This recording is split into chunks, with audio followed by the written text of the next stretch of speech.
لي صدري ويسر لي أمري واحلل عقدة من لساني يفقه قولي اللهم صل على سيدنا محمد وعلى آل سيدنا محمد وبارك وسلم.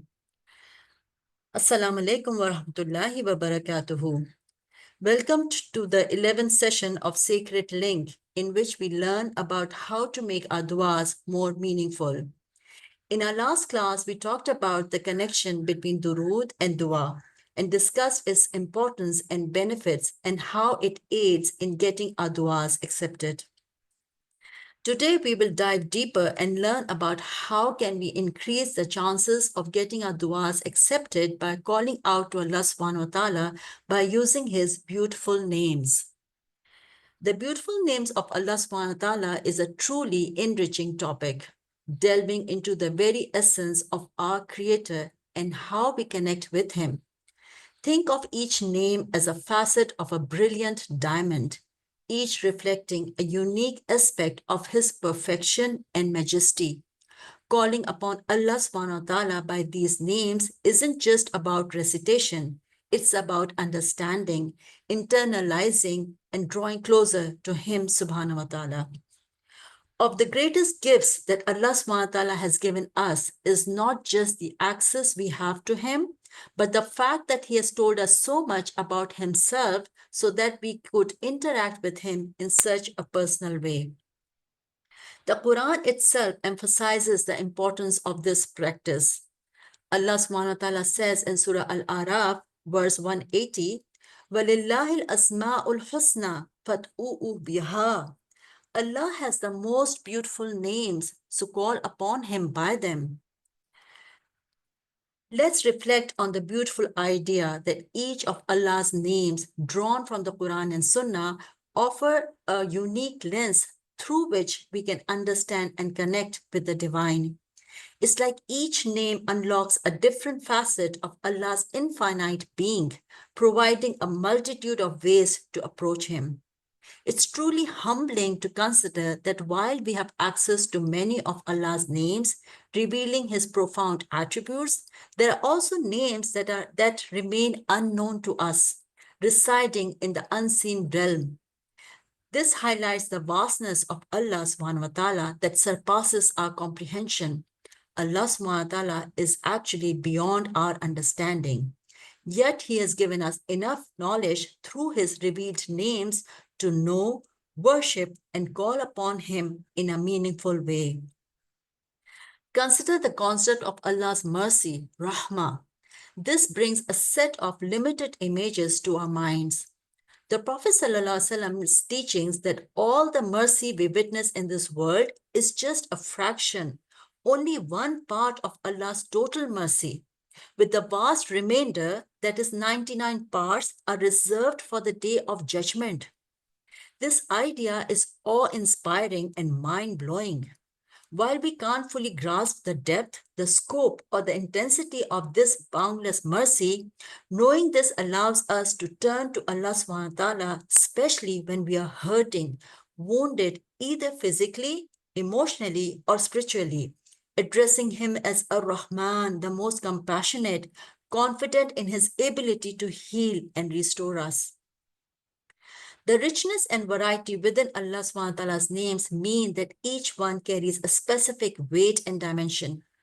Even though we can only grasp a portion of their full meaning, this understanding empowers us to personalize our supplications, our du'as. By reflecting on the specific attributes embodied in each name, we can tailor our prayers to our needs and circumstances, creating a more profound and meaningful connection with Allah subhanahu wa ta'ala. So each of these names has a scope, an intensity, a dimension, and we can only grasp some of it, but it is enough to personalize our du'as. So how do we go beyond that? How do we understand more? The Prophet of Allah ﷺ said, indeed, Allah has 99 names. Whoever preserves them will enter paradise. So the scholars say that we are required to do 4 things. Number 1, memorize them. 2, understand their meanings. 3, praise Allah subhanahu wa ta'ala and call upon Him through these names. That is, we make our du'as by calling out to Allah subhanahu wa ta'ala by using these beautiful names. And lastly, acting upon what they necessitate. So these are the 4 rights or 4 ways we can honor the names of Allah subhanahu wa ta'ala when we come across it. While memorizing these names carries immense reward, the deeper significance lies in understanding their meanings and invoking Allah subhanahu wa ta'ala with the names that are most relevant to our needs and supplications. And acting upon them means that when we ask Al-Ghafur for forgiveness, we should accept and acknowledge our wrong, our mistake, our sin, and truly mean to make amends and repent. So when you look at the names of Allah subhanahu wa ta'ala, there are so many that are foreign to us because we have not really used them. And if you bring them into your du'as, they are so enriching. Think about Al-Ahad, and imagine Bilal radhiyallahu anhu saying Ahad, Ahad when he was being tortured. Imagine your own situation, your challenge. How is that unique to you? So Al-Ahad, the one and only, the unique one, can solve your unique problem for you. In our prayer, our salah, how many times we call upon Allah subhanahu wa ta'ala by saying Subhana Rabbil A'la or Subhana Rabbil Azim. But do we really comprehend how Allah and how Azim our Rabb is? So you need to think about all these and go through the names of Allah subhanahu wa ta'ala. Look at the list and ask yourself, which of His names you have not made dua with? Spend some time with that name of Allah subhanahu wa ta'ala. Read about it, establish it, memorize it, and make dua with it. Ya Rahman, have mercy on me. Ya Ghafoor, forgive me. Ya Razaq, grant me rizq. Ya Hadi, grant me guidance. So you basically call upon Allah subhanahu wa ta'ala to extol Him because we have talked about it before as well. Dua is basically a form of praise of Allah subhanahu wa ta'ala, an acknowledgement of His attributes and power. Once you bring in the names of Allah subhanahu wa ta'ala in your dua becomes so much richer. Your relationship with Allah subhanahu wa ta'ala becomes so much personal.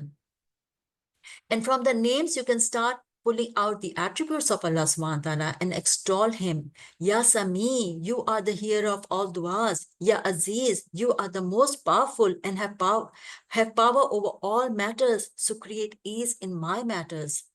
So embellish your du'as, beautify your du'as by using the names and attributes of Allah subhanahu wa ta'ala. This way we can reach out to Him better, access Him better, and in a more meaningful way, inshallah. There are different ahadiths from the Prophet ﷺ where he refers to the greatest name of Allah subhanahu wa ta'ala. And do you know what is the greatest name of Allah? Let me share. Most scholars are of the opinion that it is Al-Hayyul Qayyum, the ever-living and ever-sustaining. And of the benefits of that, the scholars mention that Al-Hayy speaks to all of the names of Allah and attributes that emanate from His being, of His very presence. Because He is all living, always alive, always there.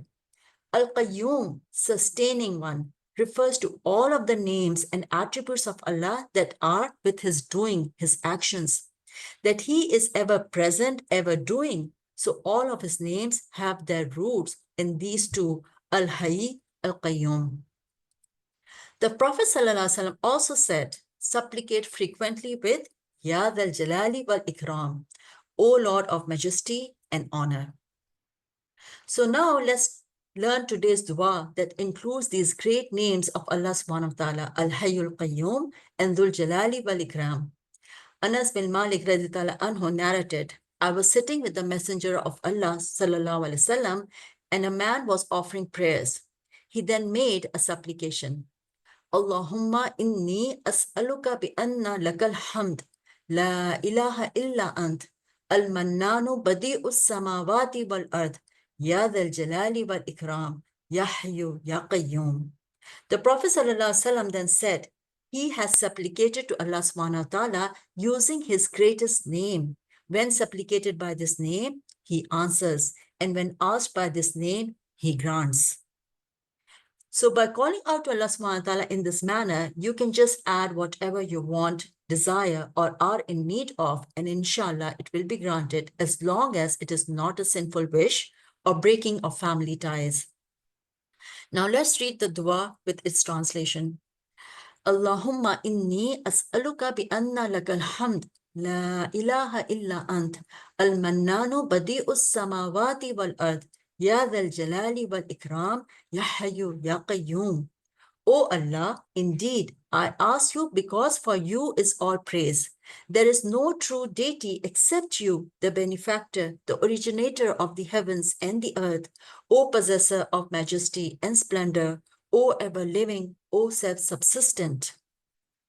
We will now analyze this powerful supplication as it encompasses several magnificent attributes of Allah subhanahu wa ta'ala. Allahumma inni as'aluka bi anna lakal hamd. O Allah, indeed I ask you because for you is all praise. This establishes Allah's absolute deservingness of all praise and glorification. Alhamd, all praise, belongs solely to Allah subhanahu wa ta'ala. La ilaha illa ant. There is no true deity except you. This is the fundamental declaration of Tawheed, the oneness of Allah, the core of Islam. La ilaha illallah affirms his unique divinity.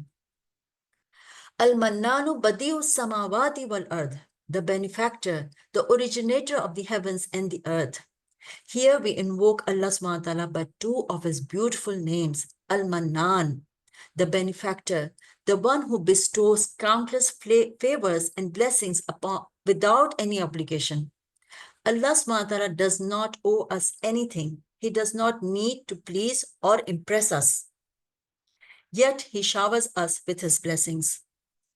Badi'u samawati wal ard, the originator of the heavens and the earth, the one who created the universe without any prior model or material. Allah subhanahu wa ta'ala does not need materials or inspirations to create something. He is the most capable who can conceive original ideas and execute them without any type of assistance. This highlights his unparalleled power and creativity. Ya Dhal Jalali wal Ikram, O possessor of majesty and splendor. This name encompasses both Al-Jalal, majesty, grandeur, sublimity, and Al-Ikram, honor, bounty, generosity. The Grand One, the most amazing, awesome being. This signifies Allah's perfect greatness and his boundless generosity towards his creation. He bestows his favors with unmatched grace and generosity. Ya Hayyu, Ya Qayyum, O ever-living, O self-subsistent. We invoke you by these names, Al-Hayy, the ever-living, the one who possesses perfect and eternal life, free from any beginning or end, and who sustains all of creation, all of life. Al-Qayyum, the self-subsistent, the one who is independent and sustains all that exists. Everything depends on him, while he depends on nothing. This dua is incredibly potent because it combines profound declarations of Tawheed with the invocation of several of Allah's magnificent names, including those considered to be among the greatest. Reciting this dua with sincerity and understanding can be a powerful means of drawing closer to Allah subhanahu wa ta'ala and seeking his favors. In essence, calling upon Allah by his beautiful names is a vital aspect of our faith. It deepens our understanding of his attributes, strengthens our connection with him, and allows us to seek his help in ways that are most fitting to his majesty and our needs. Let's read the dua one more time. Allahumma inni as'aluka bi anna lakal hamd la ilaha illa ant al-mannanu badi'us samawati wal ard ya dhal jalali wal ikram ya hayyu ya qayyum. O Allah, indeed, I ask you because for you is all praise. There is no true deity except you, the benefactor, the originator of the heavens and the earth, O possessor of majesty and splendor, O ever-living, O self-subsistent. Ameen, Ya Rabbal Alameen. Allahumma salli ala Sayyidina Muhammad wa ala ali Sayyidina Muhammad wa barik wa sallim. Subhanaka Allahumma wa bihamdika ashhadu an la ilaha illa anta astaghfiruka wa atubu ilaik. Assalamu alaikum wa rahmatullahi wa barakatuhu.